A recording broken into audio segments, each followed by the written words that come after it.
신명기 1장부터 34장 전체에서 전반부라고 할 수 있는 7장까지 저희가 함께 왔는데요. 우리는 오늘 함께 우리가 읽은 본문에서 마지막 절이기도 하고 또 7장 전체의 내용으로 보았을 때 한가운데 위치했다고 볼 수 있는 이제껏 귀에 딱지가 앉을 정도로 반복해서 듣는 이야기를 다시 발견하게 됩니다. 신명기 7장 11절 말씀인데요. 그런즉 너는 오늘 내가 내게 명하는 명령과 규례와 법도를 지켜 행할지니라. 명령, 규례, 법도, 즉 하나님께서 이스라엘에게 주신 율법을 철저하게 지키라는 것입니다. 율법을 철저하게 지키는 일을 통해서 하나님께서 맺으신 그 언약을 기억하고 또 그 언약에 봉사하라는 것, 순종하라는 그 명령을 오늘 이스라엘 백성들에게 다시 한번 반복해서 주고 있는 것입니다. 나아가 이스라엘 백성들이 언약을 지키는 것은 하나님께서 맺으신 그 언약에 충성한다는 의미가 있으면서도 한편으로는 이스라엘 민족이 다른 민족과 분명하게 구별되어야 한다라는 것을 이스라엘 백성들에게 다시 한 번 더 상기시켜 줍니다. 왜냐하면 이들이 구별되어야 하는 이유는 하나님의 택하심을 받은 민족이기 때문에 그렇습니다. 이스라엘 백성은 하나님께서 다른 민족과 다르게 택하심을 베푸신 그런 민족들이고, 그래서 하나님께서 다른 민족들과는 다르게 이스라엘 민족들에게 차별성을 부여하시는 것입니다. 이스라엘 백성들에게 너희는 차별되라고 이야기를 하는 거예요. 예배 때 부르는 곡은 아니지만 현대 기독교 음악 중에서 너를 선택한다라는 곡이 있습니다. 오늘 말씀의 제목이기도 한데요. 이 곡에서 한 사람 그리고 한 영혼을 바라보시는 그 하나님의 마음과 관점이 느껴지는 것 같아요. 그 곡의 가사가 이렇습니다. 나는 언제나 너를 선택한다. 어떤 이가 세상을 다 준다 해도. 나는 언제나 너를 선택한다. 내 모든 것을 포기해야 한데도. 그리고 네가 잘난 사람이 아니어도, 다른 사람들이 손가락질해도 난 항상 변함없이 널 사랑한다. 여러분, 이 너를 선택한다라는 곡의 제목에서부터 우리는 자기 백성을 사랑하시는 그 하나님의 마음을 느낄 수가 있죠. 오늘 설교를 준비하면서 본문을 묵상하다가 제가 이 노래가 떠올랐어요. 하나님께서 많은 민족들 중에서 이스라엘 백성을 선택했다. 내가 너를 선택한다. 이렇게 말씀하시는 그 구절이 본문에 있기 때문입니다. 신명기 7장 6절 말씀인데요. 저희 같이 한번 읽어보겠습니다. 너는 여호와 내 하나님의 성민이라. 내 하나님 여호와께서 지상 만민 중에서 너를 자기 기업의 백성으로 택하셨나니. 아멘. 여러분, 하나님께서 이스라엘 백성을 하나님의 성민, 거룩한 백성으로 택하셨나니 말씀하고 계십니다. 여러분, 6절 본문이 이제 한글 성경으로 보면 너는 여호와 내 하나님의 성민이라 이렇게 되어 있는데요. 6절 본문을 히브리어 원어로 보면 단어 배열을 이렇게 되어 있습니다. 왜냐하면 거룩한 백성이다. 너는 여호와 내 하나님의 택하심을 받은. 하나님께서 이 본문을 이스라엘 백성들에게 말씀하시면서 이 말씀을 이스라엘 백성들에게 주시면서 왜냐하면 너는 거룩한 백성이다. 거룩한 백성이라는 것을 이 이스라엘 백성들에게 강조해서 이야기를 하고 계십니다. 하나님의 택하심을 받은 거룩한 백성이다 라는 것을 이야기하는 거죠. 가나안 땅에 들어갈 때 이스라엘 백성들이 지켜야 하는 것, 해야 하는 것들이 너무나 많아요. 무엇을 지켜라, 무엇을 해라, 무엇을 하지 말아라, 그 명령과 규례와 법도, 이것들이 너무나 많은데 그것을 해야 하는 이유는 왜냐하면 거룩한 백성이기 때문에, 왜냐하면 구별된 백성이기 때문에, 왜냐하면 택하심을 입은 민족이기 때문에 라고 말씀하시는 것입니다. 또한 하나님께서 오늘 6절 말씀에서 이스라엘 백성을 자기 기업의 백성이라고 말씀하십니다. 자기 기업의 백성. 이 자기 기업의 백성이라고 제가 아까 본문에서 강조해서 넣어놓은 표현이 있는데요. 자기 기업의 백성이라는 이 단어는 히브리어로 스굴라라는 단어입니다. 세굴라, 스굴라 이렇게 읽는 단어인데요. 여러분, 계절이 바뀌면 옷장을 정리하죠. 전 아직 옷장 정리를 못했어요. 옷장 정리하는데 옷장을 정리할 때가 되면 꼭 드는 생각이 있는데 제 기준입니다. 제가 꼭 드는 생각이 있는데 왜 입을 옷이 없지? 라는 생각이 들어요. 계절이 바뀌고 옷을 막 정리하는데 입을 옷이 마땅히 없는 거예요. 변변치가 않은 거죠. 여러분, 근데 이게 사실 옷이 진짜로 없어서 하는 말씀, 공감하시는 분들 계셔가지고 옷이 진짜 없어서 그러는 건 아니잖아요. 그렇죠? 이게 마땅히 손이 가는 그런 옷이 없다. 이거 다 입어봤는데 이렇게 변변치 않다, 이런 의미잖아요. 옷이 진짜로 없어서가 아니라. 여러분, 저도 서울 본가에 가면 옷이 쌓여 있어요. 옷이 막 쌓여 있는데 뭐 그 옷을 매번 꺼내서 입진 않거든요. 저희 어머님이 이렇게 옷장 정리하는 거 하시면서 또 제가 저한테 이제 옷 정리하라고 이렇게 하시면서 꼭 하는 말씀이 있으신데 옷 좀 그만 사라. 근데 제 마음은 또 그게 아니에요. 입을 옷이 없거든요. 옷이 막 있어도 입을 옷이 없어서 옷을 사게 되는 거죠. 근데 여러분 이 자기 기업의 백성 스굴라라고 하는 단어가요. 왕이 가진 소유가 너무 많아요. 왕이 그 나라의 모든 것이 다 자기 거잖아요. 너무 가진 게 많잖아요. 근데 나라가 자신의 것이고 그 안에 있는 보물들이 다 자기 건데요. 왕궁에 있는 거 다 자기 건데 왕이 특별히 아끼는 보물이 있는 거예요. 옷이 너무 많은데 입을 옷은 없어. 근데 특별히 아끼는 뭔가 하나의 그 어떤 물품들, 그 옷들, 그런 게 있잖아요. 스굴라는 이런 거예요. 자기 기업의 백성이라는 건 그런 의미예요. 민족들이 많은데요. 민족들이 많은데 하나님께서 특별히 그 백성을 아끼신다는 것. 그 아끼는 보물, 왕이 특별히 아끼는 자기만의 보물, 그게 스굴라라는 단어이거든요. 왕이 가지고 있는 개인의 보물, 특별히 아끼는 것.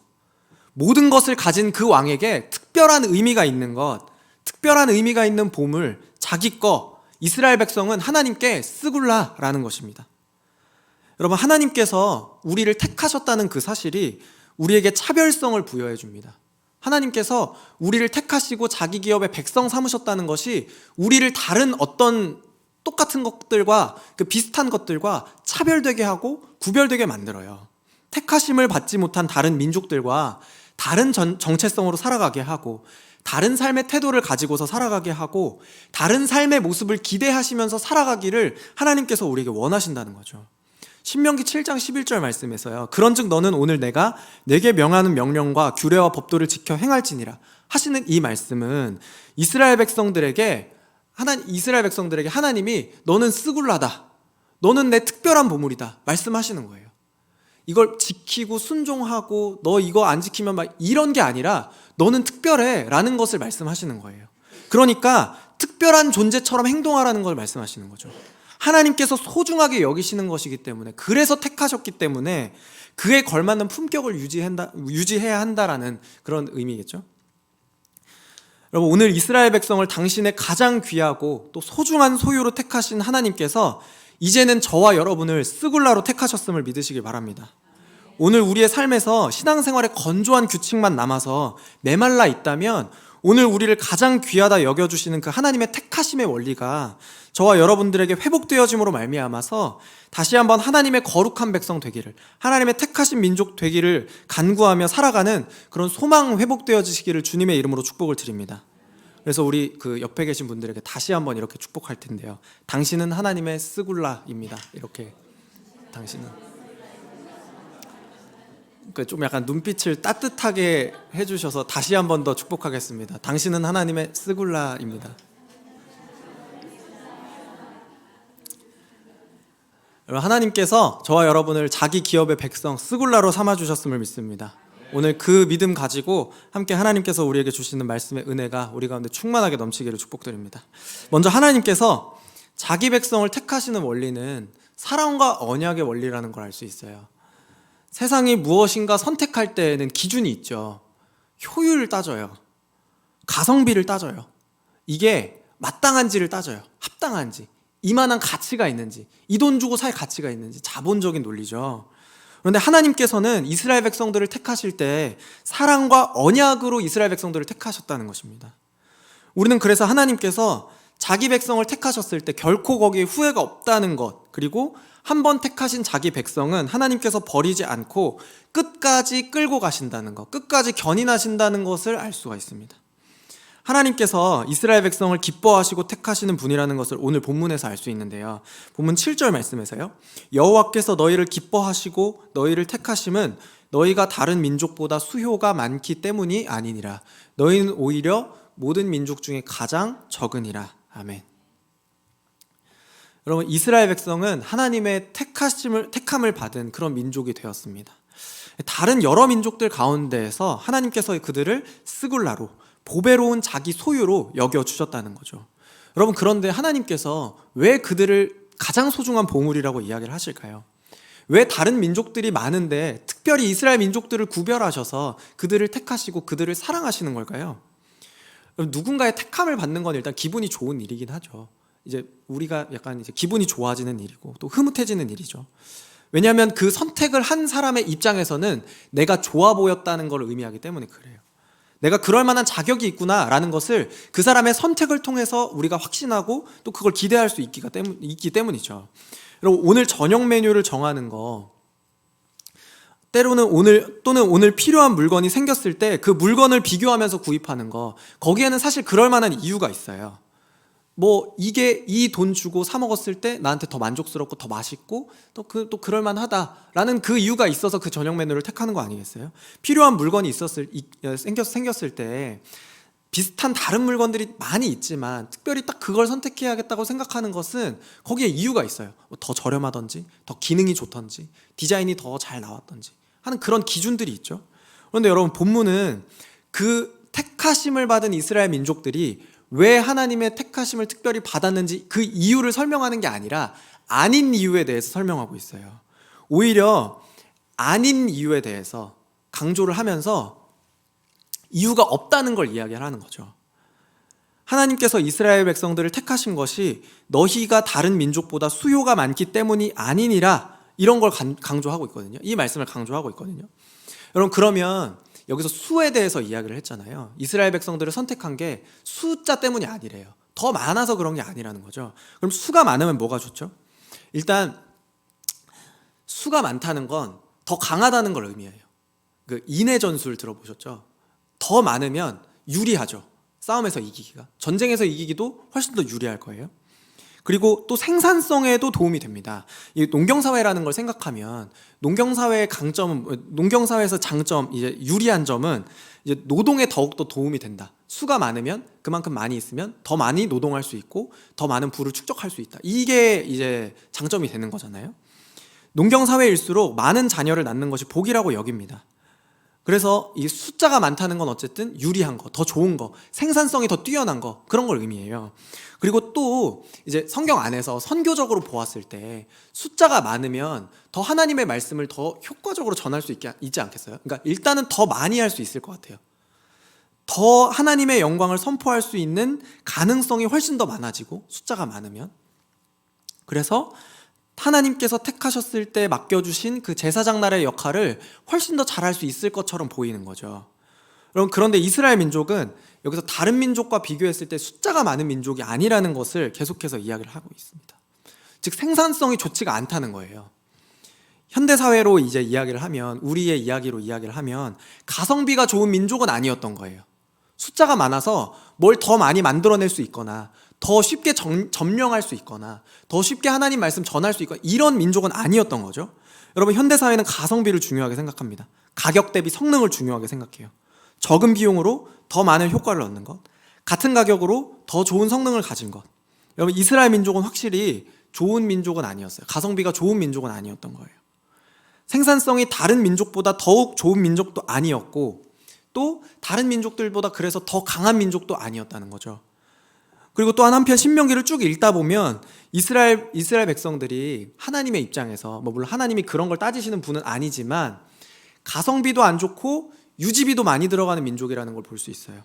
신명기 8장 17절부터 18절 상반절 말씀인데요. 그러나 내가 마음에 이르기를 내 능력과 내 손의 힘으로 내가 이 재물을 얻었다 말할 것이라. 18절 상반절인데요. 내 하나님 여호와를 기억하라. 그가 내게 재물 얻을 능력을 주셨습니다. 여러분, 여기에서 보니까요, 이스라엘 백성들에게 재물을 얻을 능력을 주신 것은 그들이 뭔가를 잘 해서가 아니라, 그들이 영리하게 그 부를 잘 축적해서가 아니라 그것을 하나님께서 주신 것이라고 이야기를 하고 있습니다. 혹시 가나안 땅에서 풍요와 부를 누리게 될 때에, 그래서 이스라엘 백성들이 이제는 그 땅에 완전히 정착했다라고 말할 수가 있을 때에, 그래서 하나님을 결코 잊지 말라고 말씀하시는 거죠. 자기가 생산한 게 아니니까, 자기 노력으로 그걸 만들어낸 게 아니니까. 이스라엘 백성들이 얻은 부는 이스라엘이 단독으로 노력해서 얻은 것이 아니라 하나님이 주신 것이라고 이야기를 하는 것입니다. 그래서 하나님의 입장에서는 꽤 번거로울 수 있어요. 다른 민족들은 알아서 잘 할 수도 있지 않았겠어요? 다른 민족들은 알아서 자기 거를 잘 노력해서 잘 쌓을 수 있는 민족일 수 있었잖아요. 하나님 입장에서는 계속 줘야 돼요. 계속 유지를 시켜야 돼요. 신명기 9장 6절 말씀인데요. 이 백성들이 이제는 이제 생산성도 별로 좋지 않고 경제적으로도 안 좋고 그리고 이게 은혜를 몰라요. 배은망덕해요. 그러므로 내가 알 것은 내 하나님 여호와께서 내게 이 아름다운 땅을 기업으로 주신 것이 내 공의로 말미암음이 아니니라. 너는 목이 곧은 백성이니라. 이렇게 이야기를 하시죠. 심지어 이스라엘 민족들은 교만합니다. 자기가 얻은 거라고 생각하는 거죠. 그 땅에서 살게 된 것을 내 공의로, 내 의로 말미암은 것이라고 생각하는 그런 민족이었다는 것입니다. 그래서 계속해서 반역하죠. 계속해서 하나님 앞에 범죄하죠. 계속해서 하나님의 말씀을 순종하지 못하죠. 왜냐하면 목이 고드니까, 교만하니까, 은혜라는 것을 모르니까요. 그러다가 결국 땅을 빼앗기게 됩니다. 한번 줬다가 다시 빼앗아야 되는 거예요. 이스라엘 백성들은 확실히 다루기에 편한 민족은 아니었던 것 같아요. 가성비가 좋은 민족도 아니고 생산성이 좋은 민족도 아니었던 것 같아요. 그럼 여러분, 하나님께서 도대체 왜 이 백성들을 선택하셔서 굳이 이 귀찮은 일들을, 굳이 이 노력과 수고가 많이 들어가는 일들을 하셔야만 됐냐는 거죠. 우리는 신명기 7장 8절 말씀에서요, 하나님께서 이스라엘 백성들을 택하신 첫 번째 원리를 깨닫게 됩니다. 그건 바로 사랑과 언약의 원리, 사랑과 그 언약을 지켜가시는 신실함의 원리로 이스라엘 백성들을 택하셨다는 것입니다. 신명기 7장 8절 말씀인데요, 저희 같이 한번 읽겠습니다. 여호와께서 다만 너희를 사랑하심으로 말미암아 또는 너희의 조상들에게 하신 맹세를 지키려 하심으로 말미암아 자기의 권능의 손으로 너희를 인도하여 내시되 너희를 그 종되었던 집에서 애굽 왕 바로의 손에서 속량하셨나니. 아멘. 이스라엘 민족이 선택을 받은 이유는 여기에서 나오는데요, 첫 번째 선택의 이유는 여호와 하나님의 사랑하심으로 말미암아입니다. 다른 조건 때문이 아니라, 이스라엘 백성들이 자격이 있어서가 아니라, 이스라엘 민족이 택하심을 받을 만큼 예쁘고 사랑스럽고 그런 식의 이유가 여기에는 기록되어 있지 않습니다. 하나님께서 그들을 사랑하시지 않았다면 이스라엘은 하나님의 택하심을 받을 수 없었을 것입니다. 또한 하나님께서 이스라엘 백성들과 그 조상들과 맺으신 언약에 대해서 신실하게 이루셨기 때문에, 하나님께서 먼저 그것에 신실하게 대하셨기 때문에 그 백성들이 택하심을 받을 수 있었다는 걸 이야기를 하는 거죠. 중간에 하나님께서 마음을 바꾸시지 않았다는 겁니다. 그 이스라엘 민족 조상들과 언약을 처음 맺으실 때부터 지금 신명기에 이르기까지 하나님께서 이스라엘 백성들이 그 마음에 반역하고 하나님께 범죄하고 또 하나님의 말씀에 불순종해서 돌이키게 되는 것을 얼마나 많이 보셨겠어요. 그런데 하나님께서 이 백성을 택하신 것이, 만약에 사람의 논리로 그랬다면 기회를 안 줄 수 있잖아요. 너희가 몇백 년, 몇천 년 동안 이렇게 나에게 불순종했으니까 너희는 앞으로도 그럴 수 있는 가능성은 없어 라고 생각하셨으면, 그럴 만한 자격은 없어 라고 생각하셨으면 지금 오늘 이 언약을 다시 맺으시지 않으셨겠죠. 여러분, 솔직히 말하면 우리가 잘 알잖아요. 창세기, 출애굽기, 신명기, 레위기, 민수기, 신명기 중간에 하나님께서 마음을 바꾸셔도 할 말이 없는 거 아니에요? 이스라엘 백성들이 너무나 많이 반역해서, 너무나 많이 범죄해서 하나님께서 너희는 진짜 안 되겠다라고 말씀하셔도 솔직히 할 말 없잖아요. 그런데 여러분, 이스라엘 백성들이 한 행동을 보면 하나님이 마음 바꾸셨어도 할 말은 없는데 여전히 하나님께서 그 언약을 충성되게 대하시고 계신다는 거예요. 그렇게 안 하셔도 되는데. 여러분, 우리가 무언가 선택할 때, 우리의 삶에서 무엇인가 선택할 때에도 우리는 철저하게 자본적인 논리로 선택하는 것을 보게 됩니다. 점심 메뉴 하나를 고를 때에도 우리는 어떤 식사가 이 값에 제공되는 것이 마땅한지 적당한지를 따지고 그것이 나에게 어느 정도의 만족을 줄 수 있을지를 고려합니다. 어떤 물건을 구입할 때에도 우리는 여러 가지를 따져보고 그 기준에 합당한 물건을 사고 싶어 하죠. 그럼 특별히 여러분, 우리는 우리 다음 세대들 자녀를 대할 때에도 우리는 자녀를 생산성과 가성비의 원리로 대해서 그 가정의 관계가 온전하게 이루어지지 못하는 것을 보게 됩니다. 여러분, 자녀를 낳을 때, 자녀를 양육할 때 이 자녀가 독립하기 전까지 30년이 걸린다라고 생각하면, 태어나서 독립하기 전까지 30년이 걸린다고 가정했을 때 양육비가 얼마나 들고 이 아이가 나중에 커서 나에게 어느 정도의 영광이 되고 만족을 줄 수 있을지, 여러분 이런 식으로 생각하고 자녀를 기르시진 않으시잖아요. 그런 식으로 자녀를 이제 출생하고 또 그러진 않으시잖아요. 이런 식으로 생각하는 경우는 우리가 거의 없더라도 많은 경우에 우리의 자녀들, 청년들, 다음 세대들은 이런 방식으로 평가받고 값이 매겨지는 경우가 허다하고요. 우리 다음 세대들은 그러한 문화가 주는 긴장감에 익숙해지면서 살아가고 있습니다. 이 아이가 정말, 이 사람이 정말 생산적인지, 이 자녀가 정말 1인분의 자기 값을 하고 있는지. 그러나 우리가 우리의 자녀를 사랑해야 되는 이유는 딱히 없어요. 그냥 그 자체로 부모의 사랑이고 행복이기 때문이지 어떤 조건을 만족시켜서가 아니라는 것이죠. 마찬가지로 하나님께서 이스라엘 백성들을 택하시는 것, 자기 백성을 택하시는 것은 그들이 택함을 받을 만한 존재이기 때문에, 그럴 만한 가치가 있는 존재이기 때문에 택하신 것이 아니라 하나님의 기쁨과 그 사랑 안에서 택하신 그 사실을 우리는 기억해야 됩니다. 그래서 고린도전서 1장에서는요, 하나님께서 택하신 그 택하심의 기준이 생산성과 가성비가 아닌 이유를 이는 아무 육체도 하나님 앞에서 자랑하지 못하게 하려 하심이라 이렇게 고백하고 있어요. 여러분, 사랑과 언약의 원리로 택하심을 얻었다면 마땅히 우리도 이와 같은 기준으로 한 영혼을 바라보아야 할 것입니다. 사랑하는 성도 여러분, 하나님께서 이스라엘 백성을 택하신 그 사랑과 언약의 원리가 오늘 우리에게도 동일하게 적용되는 줄 믿습니다. 하나님께서 우리를 택하심이 생산성이 기준이었다면 여러분, 그것은 은혜가 아닐 거고요, 우리는 마땅히 하나님의 택하심을 얻지 못했을 것입니다. 우리에게 주신 그 하나님께서 우리에게 교회 안에서 주신 직분이 우리가 그것을 잘 할 수 있기 때문에, 우리가 그것을 잘 할 수 있을 만한 자격이 있기 때문에, 그럴 수 있을 만한 사람이기 때문에 라면 그것은 은혜가 아니라는 거죠. 내가 택하심을 받을 만한 자격이 있어서 택하심을 입은 거겠죠. 자격이 있어서라면, 생산성이 뛰어나서라면, 그게 기준이라면요, 여러분, 그것은 영원한 구원이 아닐 것입니다. 내가 만약 한 번 실수하게 된다면 하나님의 버림이 될 것이기 때문입니다. 그러나 여러분, 하나님께서 우리를 사랑으로 택하여 주셨음을 믿으시기 바랍니다. 실수해도 하나님의 백성이고 넘어져도 하나님의 자녀예요. 하나님께서 우리를 사랑하시는 것은 우리를 보시고 그러신 것이 아니라는 거죠. 사랑과 언약의 신실하심으로 입은 그 택하심이 우리의 삶의 순종으로 나타나는 그 결단이 있기를 주님의 이름으로 축복을 드립니다. 두 번째로 하나님께서 자기 백성을 택하시는 그 원리는 거룩과 구별의 원리로 우리를 택하셨다는 것입니다. 하나님의 율법이 금지하고 있는 것들은 이 원리를 지키기 위해서 주어지는 거예요. 하나님처럼 거룩하고 다른 민족들과 구별되기 위해서 주어지는 삶의 규칙이라는 것이죠. 우리를 막 억압하고 압제하고 막 자유롭지 못하게 만들기 위한 그런 규칙이 아니라 오히려 하나님께서 우리에게 기대하시는 바가 있기 때문에 그런 규칙들, 그런 율법들, 그런 명령과 규례들을 우리에게 주셨다는 것입니다. 그렇기 때문에요, 이스라엘 민족이 하나님께서 약속하신 그 땅에 들어갔다고 끝나는 게 아닌 거예요. 그 땅에 들어가는 건 하나의 과정일 뿐이고, 그 땅에 들어가서도 여전히 거룩하고 구별된 백성으로 살아가는 것, 그게 이제 문제라는 거죠.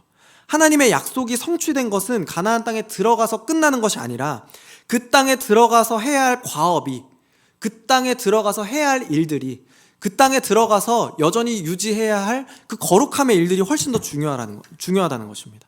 들어가는 것보다 들어가서 무엇을 어떻게 해야 하는지, 어떻게 지켜내야 하는 것인지가 훨씬 더 중요한 문제라는 것이죠.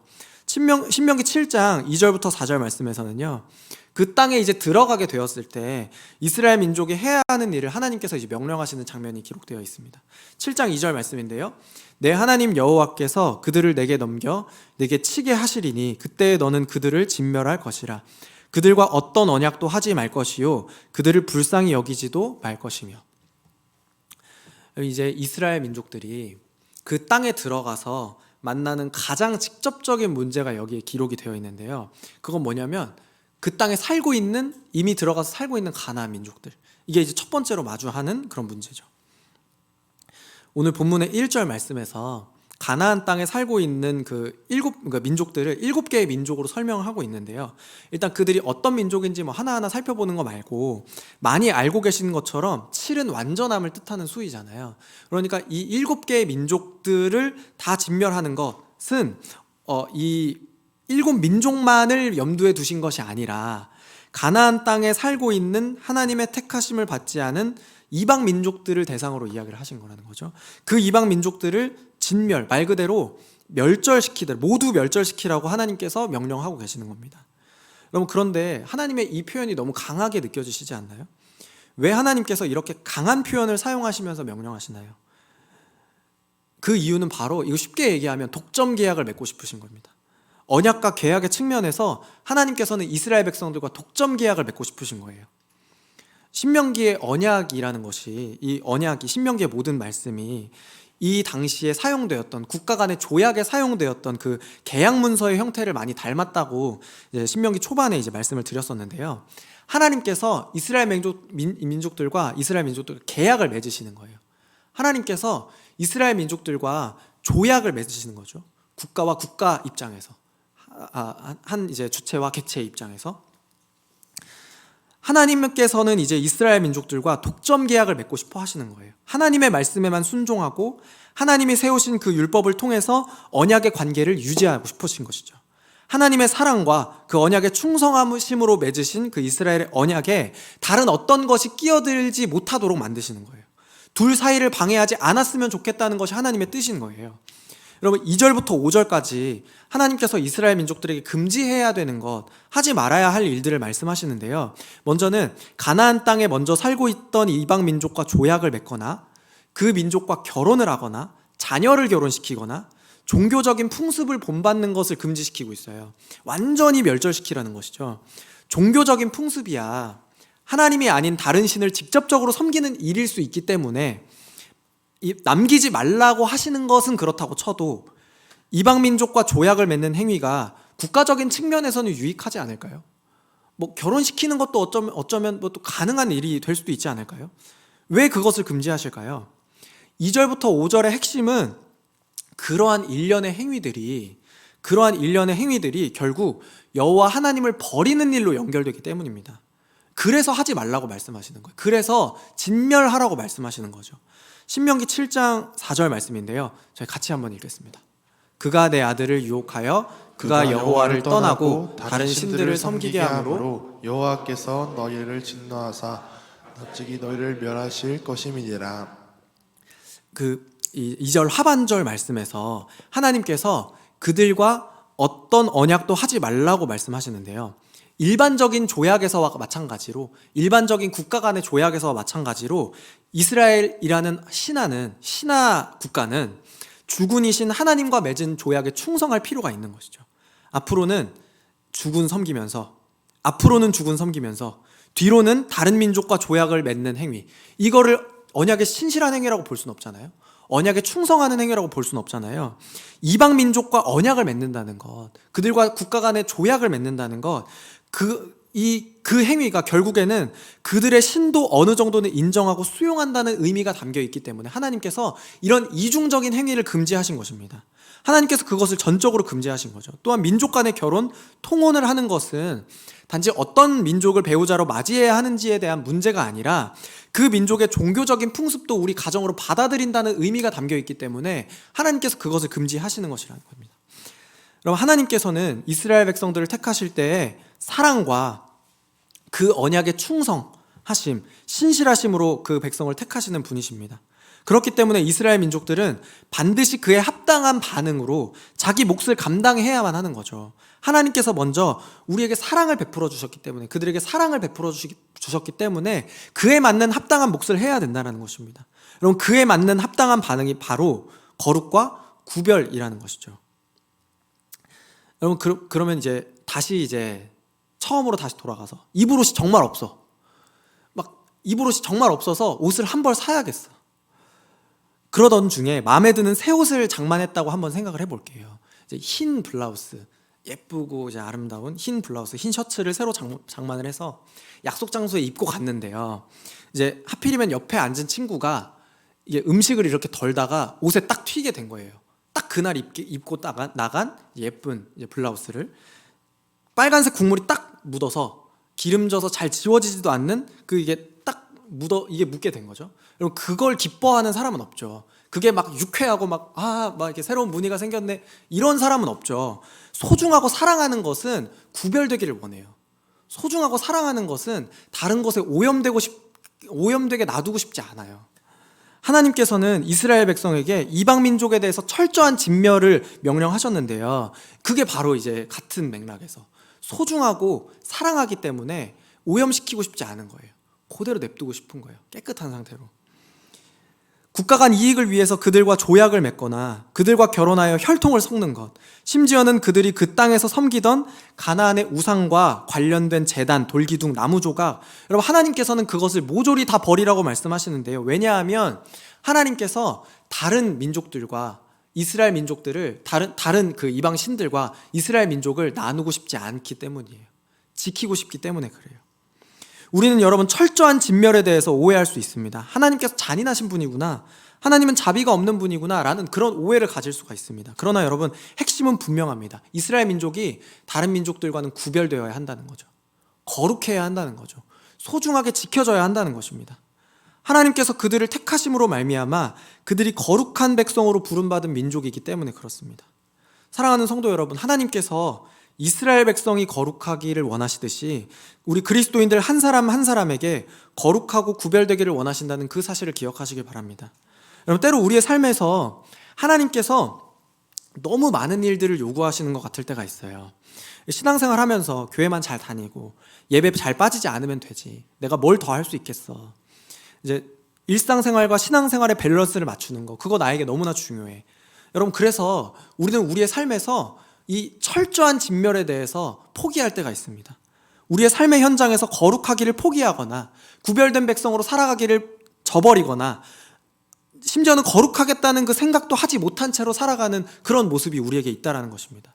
여러분, 그러나 하나님께서 우리에게 오직 너희를 부르신 거룩한 이처럼 너희도 모든 행실에 거룩한 자가 되라, 기록되었을 때 내가 거룩하니 너희도 거룩할지어다 요구하시는 것은 다른 이유가 아니에요. 하나님께서 우리를 사랑하시기 때문입니다.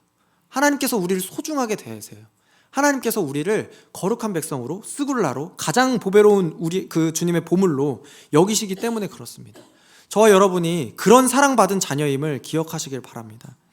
에베소서 1장 3절부터 6절 말씀에서는요, 하나님께서 우리를 사랑하시고 그 택하심의 일들에 대해서, 그래서 우리가 어떤 반응으로 하나님을 기쁘시게 할 수 있는지에 대해서 이야기를 하고 있는데요, 3절부터 6절 좀 긴 말씀인데요, 저희 같이 한번 읽어보도록 하겠습니다. 찬송하리로다. 하나님 곧 우리 주 예수 그리스도의 아버지께서 그리스도 안에서 하늘에 속한 모든 신령한 복을 우리에게 주시되 곧 창세전에 그리스도 안에서 우리를 택하사 우리로 사랑 안에서 그 앞에 거룩하고 흠이 없게 하시려고 그 기쁘신 뜻대로 우리를 예정하사 예수 그리스도로 말미암아 자기의 아들들이 되게 하셨으니 이는 그가 사랑하시는 자 안에서 우리에게 거저 주시는 바 그의 은혜의 영광을 찬송하게 하려는 것이라. 아멘. 여러분, 그리스도 안에서 우리가 택함 받은 것은 그 하나님의 사랑 때문인 줄 고백하시는 그런 저와 여러분 되시기를 바랍니다. 삼위 하나님의 넘치는 사랑을 부어주신 그 하나님께서 오늘 저와 여러분과 독점 계약을 맺기를 원하세요. 그래서 그분은 하늘의 신령한 복, 즉 구원을 우리에게 이미 주셨고 또한 그 안에서 하나님을 찬송하고 영원히 우리와 교제하기를 원하시는 분이라는 것을 기억하시길 바랍니다. 그래서 신명기 7장 11절 말씀 저희가 다시 한번 볼게요. 그런즉 너는 오늘 내가 내게 명하는 명령과 규례와 법도를 지켜 행할지니라. 그런즉 너는 오늘 내가 내게 명하는 명령과 규례와 법도를 지켜 행할지니라. 이것은요, 우리를 불편하게 만들기 위해서, 우리를 억압하기 위해서 만든 하나님의 말씀이 아니라 우리와 더 영원히 교제하기 위해서, 그 하나님께서만 주실 수 있는 그 행복이 우리에게 온전히 흘러가게 되기 위해서, 하나님과 영원히 찬송하고 복을 누리고 그 관계 안에서 기쁨 누리시기 위하여서 우리에게 주시는 말씀이라는 것을 우리는 기억해야 될 것입니다. 하나님께서 우리에게 주신 그 선택의 원리, 택하심의 원리, 첫 번째는 사랑과 언약의 원리라는 것을 함께 나누었습니다.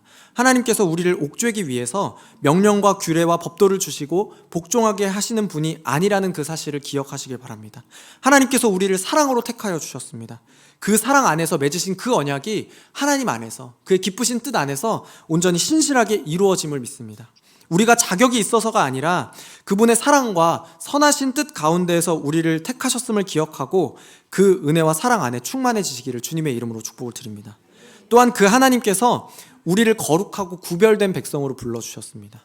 우리를 세상 속에서 불리하게 만드시기 위해서 이거 포기하고 저거 포기하고 이거 진멸해라 말씀하시는 것이 아니라 그분의 사랑 안에서 영원한 교제와 사귐을 누리게 하시기 위해서 우리를 택하셨음을 기억하시기 바랍니다.